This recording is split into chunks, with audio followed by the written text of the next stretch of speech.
আমরা এখন এটাকে অ্যানিমেশন করব এরকম। তো এটার নাম দিব আমরা স্প্লাইন। হুম, composition, new composition, SPLIN spline. Okay করলাম। তো এখন আমরা আবার টিউটোরিয়ালেতে যাব, ব্যাকগ্রাউন্ডটাকে সিলেক্ট কন্ট্রোল সি কপি করব, স্প্লাইনটাতে দিয়ে দিব কন্ট্রোল ভি। এখন আমরা কি করব, মাস্ক টুলটাতে যাব, পেন টুল, যে আমরা শুধুমাত্র আর্ট করব এইভাবে।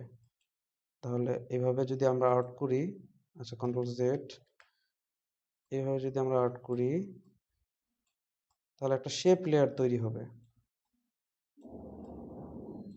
হ্যাঁ, এটা এখানে পিক্সেল দেখেন 7 আছে। আমরা যদি এটাকে একটু বাড়িয়ে দেই, এরকম পিক্সেল তৈরি হলো।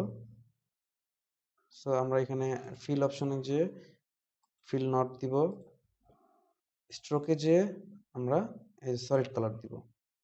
হ্যাঁ, তো যাদের প্রথমে এটা ডিফল্ট সেটিং এ থাকবে, তো এখানে ফিলে চাপ দিবেন। ফিলে চাপ দিলে এই যে এখানে নন আছে, নন দিবেন। এখানে সলিড দিলে কিন্তু হবে না, লিনিয়ার গ্রেডিয়েন্ট দিলেও হবে না, এটা দিলেও হবে না, এটা নন দিবেন। এটাতে স্ট্রোক দিবেন, যেখানে আবার স্ট্রোক কালারটা দেওয়া যাবে। যাই হোক, তো আমরা এখানে এটার অপশনটাতে আমরা এটা হচ্ছে স্ট্রোক, আমরা সলিড কালার এটা দিবেন। হ্যাঁ, তো এটাতে কালার চেঞ্জ করতে পারবেন। যে এটাও একটা গেল। তো এখন আমি আবার এখানে কিন্তু কোনটা সিলেক্ট করা যাবে না, তা নাহলে কিন্তু শেপ লেয়ার আসবে না। এটা সিলেক্ট করলে এটাতেই মার্কস হবে।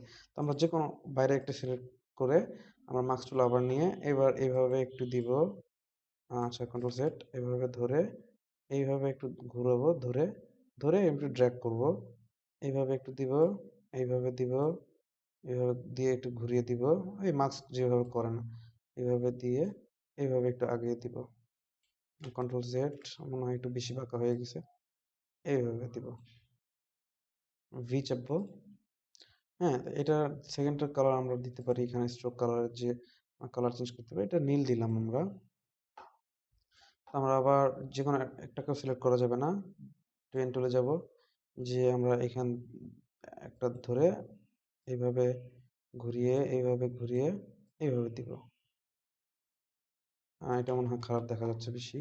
যাই হোক, আমরা এইভাবে ঘুরিয়ে, আচ্ছা এইভাবে নিয়ে এইভাবে নিয়ে এইভাবে দিব। হ্যাঁ, কার্ভ বিভিন্ন। এটার কালারটা একটু চেঞ্জ করে দিই। এটা কালার ধরেন আমরা ব্ল্যাক দিলাম। হ্যাঁ, তাহলে এটা দেখতে সুবিধা হবে। তো এই হচ্ছে মোটামুটি আমাদের স্প্লাইন। তো এখন এটাকে আসলে আমরা কিভাবে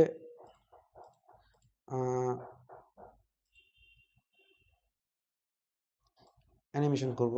তো আমরা যদি প্যাথটাতে সিলেক্ট করি, যে এটা হচ্ছে প্রথম শেপটা, আমরা যদি প্যাথটাতে সিলেক্ট করি, 8 সেকেন্ডে যাই। হুম, তো 8 সেকেন্ডে যাওয়ার পরে আমি যদি এটাকে একটু, আচ্ছা এটা কন্ট্রোল সেট, এটাকে ডাবল ক্লিক করতে হবে, বাইরে ক্লিক করতে হবে। এই যে এটা যখন আসবে, একটু যদি আমি ঘুরিয়ে দেই বা একটু এইভাবে দেই, এটাকে আমি একটু এইভাবে সরিয়ে দিলাম, একটু সুন্দর করে দিলাম। দেখুন কি ফ্রেম কিন্তু পড়ে গেছে আমার। তাহলে কি এটা কিন্তু এইরকম ভাবে একটা অ্যানিমেশন তৈরি হয়ে গেল। হ্যাঁ, সো আমরা এই লেয়ারটাতে যাব, এটাতে যে আমরা কন্টেন্টে যাব, শেপ ওয়ানে যাব, প্যাথ ওয়ানে যাব, এই প্রথম ফ্রেমে যে আবার কি ফ্রেম দিব, দিয়ে 8 ফ্রেমে যে আমি এটা, আচ্ছা কন্ট্রোল জেড, এটাকে বাইরে ক্লিক করতে হবে, এটা সিলেক্ট করে